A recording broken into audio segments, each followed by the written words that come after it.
currents. First, let's look at the 4 properties of air that determines how it circulates. We have density, water vapor capacity, change in air pressure, and lastly, latent heat release. We're going to talk about each of these individually, and let's start with density. Less dense air rises, and more dense air sinks. Warmer air is less dense, so warmer air rises.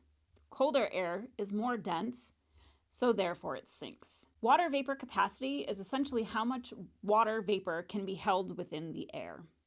Warm air has a higher vapor capacity, so warm air can hold more moisture than cold air. Cold air can hold less water vapor. The saturation point is the maximum amount of water that the air can hold at a particular temperature. Let's take a look at this graph real quick. Here you can see cold air is holding less water. Warm air can hold more water. The saturation point is the maximum amount of water that is being held at these particular temperatures. Let's look at change in air pressure. As you move up in the atmosphere, the air pressure becomes lower. As the air rises and the pressure is lowered, this allows the air to expand. As it's expanding, it starts to cool. Cool air is more dense than warm air, so cool air is going to start to sink. This change in pressure is called adiabatic cooling.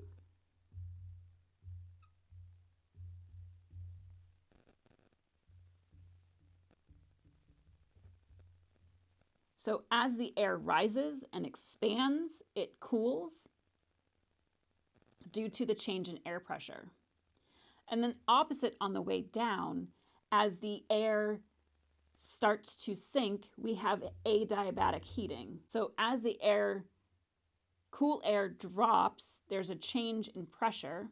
That change in pressure causes the air to warm. So adiabatic cooling happens as the air is rising to the lower pressure. As the pressure drops, it causes the air to expand. As the air expands, the temperature of that air starts to cool. That cool air will then start to sink. As it starts to sink, the pressure becomes greater. And as the pressure becomes greater, it causes the air to start to heat. And so when the air comes back down to Earth, the air has been heated. And lastly, we have latent heat release. So as the air rises, the air will contain moisture. And as it rises, it starts to cool. And as the air starts to cool, it causes the water vapor to condense. And the water vapor then turns into a liquid state. The energy that is released as heat. So as the condensation is happening, it's going to put off that excess heat or that excess energy. Let's take a look at all of these things put together. Alrighty, so here we have a body of water, we have some land, a mountain, and sunshine. Alrighty, let's start with some hot, humid air. Because the air is warm, it's going to start to rise. As the air is rising, the air volume is expanding, thus cooling, and the air pressure is also dropping, causing adiabatic cooling. As the water is cooling, it will reach its saturation point, which will lead to condensation, and in this case, condensation are our clouds. Condensation is going to then lead to precipitation, so we're going to have some precipitation coming out of our condensed water vapor. As a result of the condensation, we have latent heat release. The air is expanding and rising a little bit more, and as it's doing this, it starts to cool. So then the cool air is displaced horizontally. As this warm air is pushing up, it's taking the place of the cool air and pushing the air off to the side.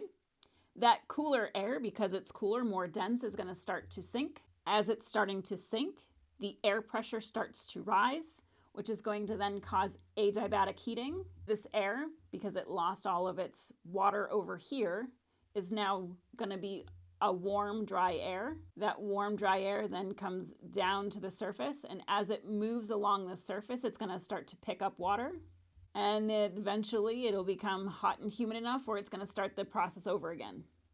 So adiabatic cooling happens as the air pressure drops, causing condensation. Condensation then leads to latent heat release. This heat release then leads to cooler dry air. The cool dry air starts to sink. The pressure drops, or pressure increases, sorry. The pressure increases, adiabatic heating occurs, warming the air. That warm air then travels across the surface of the land and then picks up water to become hot, humid air again. The process that we just looked at creates convection air cells. If we look at the planet, this being the equator, and approximately 30 degrees north and 30 degrees south, the equator, remember, is 0 degrees, we have convection cells that are occurring here. So here we have our hot, humid air. That hot, humid air starts to rise, going to go through adiabatic cooling. It's then going to condensate, have some latent heat release, and start to cool because the air pressure gets less up here, allowing it to expand. As it starts to cool, it's going to drop back down again, and because we had some condensation over here, this air is now dry. That air comes down, and it comes down at about 30 degrees north, and then we'll return back to the equator. This again happens on the other side, so we do have that same process happening both north and south of the equator. These are called Hadley cells.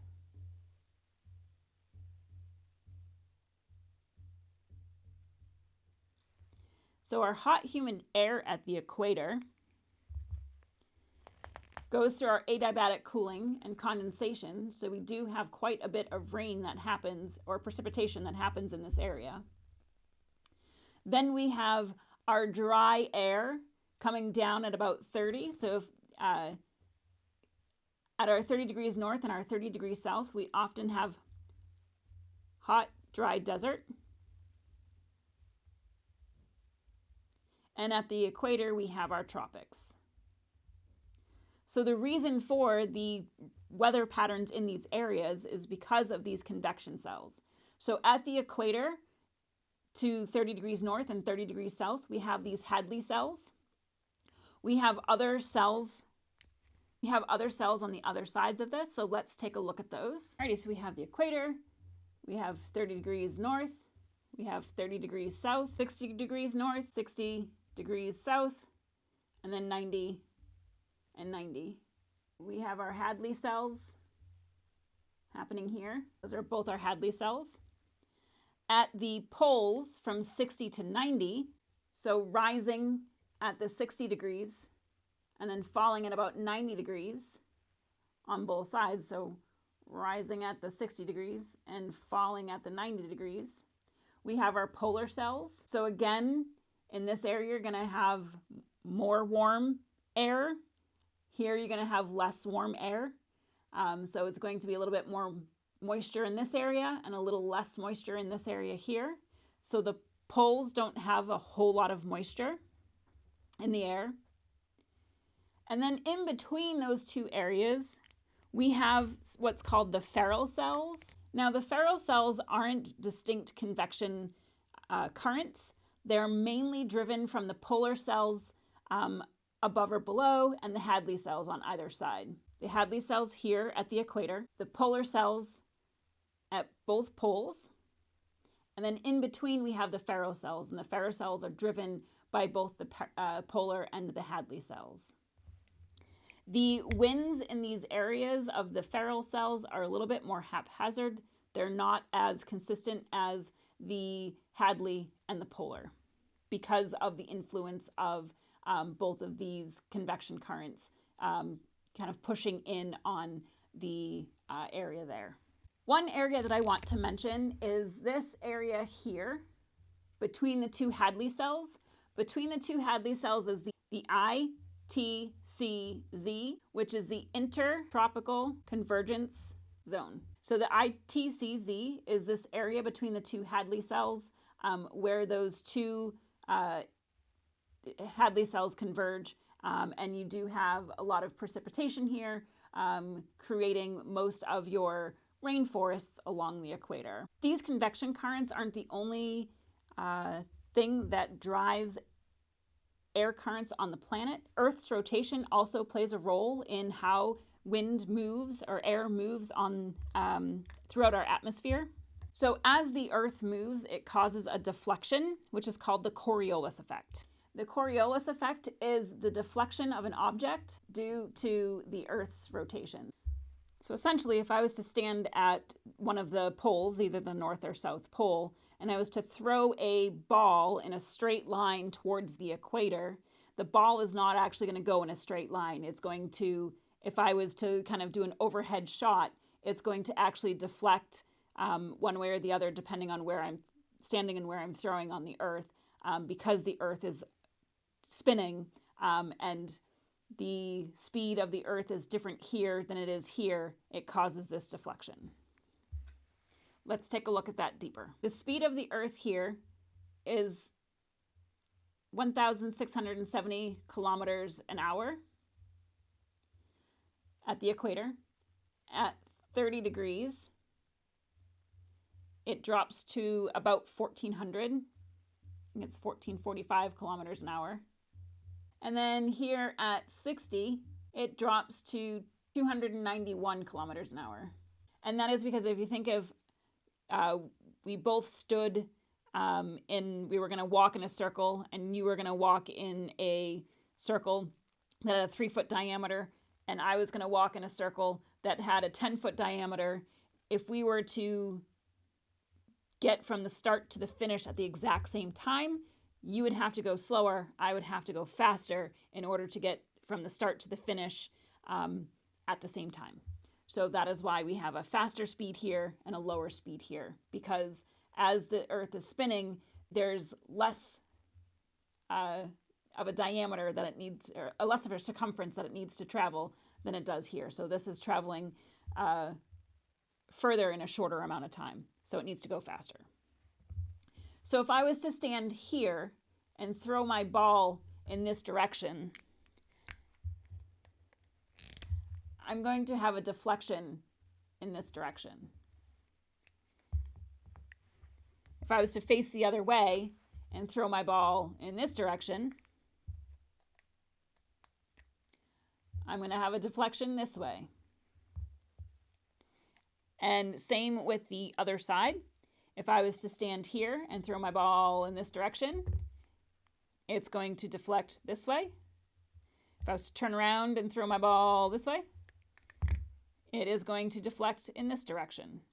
And that is due to Earth's rotation. So this deflection happens with the air cells as well. So we have the equator, which is also the ITCZ, right, that intertropical convergence zone, where we have our Hadley cells, we have our polar cells, then we have our ferrule cells. And because of the nature of these, the polar kind of comes into the ferrule a little bit, and the Hadley comes out. So a little bit of the Hadley air is going to be coming down into the ferrule, and a little bit of the polar air is going to be coming into the ferrule as well.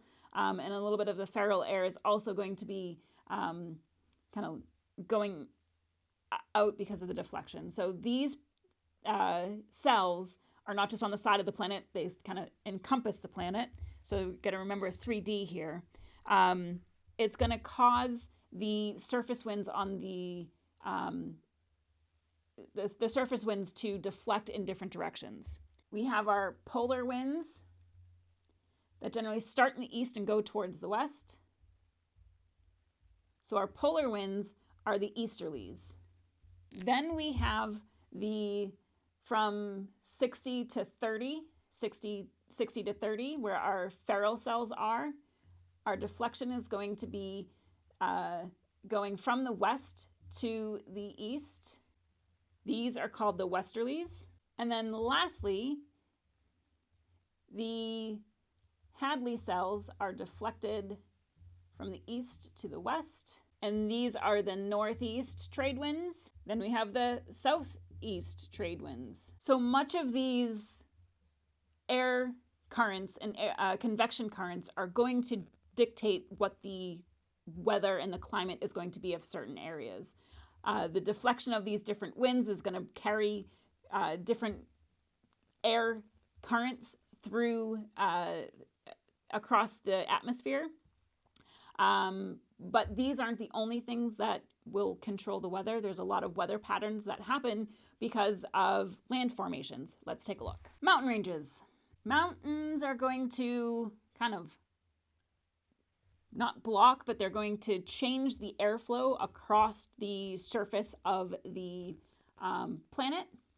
So if we have our water, then we have our land, and then we have our mountain range. We have our windward side of the mountain, and then we have the leeward side of the mountain. So that cool, dry air that was sinking is going to travel across the surface of the earth.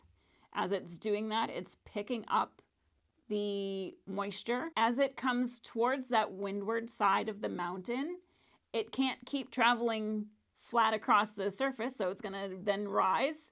Because it's rising, it's going to go through that adiabatic cooling. As a result, it's going to cause the moisture in the air to condense. As it condenses, we have the latent heat release. So we have the cooler air.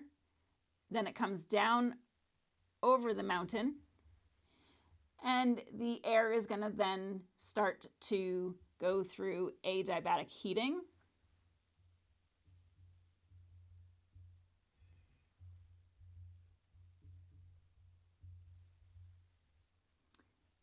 Having a warmer, dry air. So on this side of the mountain, you're going to have a very arid climate. But on this side, you're going to have a much more wet environment. You might have even more lush vegetation because of all of the rain that's happening, because you have this condensation that is happening because of the adiabatic cooling that's happening on this side. This is called a rain shadow. So the rain shadow is happening because the air that kind of hits into the mountain rises up, cools, condenses, causes rain on the windward side, so basically the side that the wind is coming from. On the opposite side of where the wind is coming from, you're going to have that adiabatic heating causing the air to warm, and because all of the moisture was lost from the air on this side, we don't have any moisture, so it's going to be much more dry over on that side. Alrighty, that is air currents. Thank you for watching.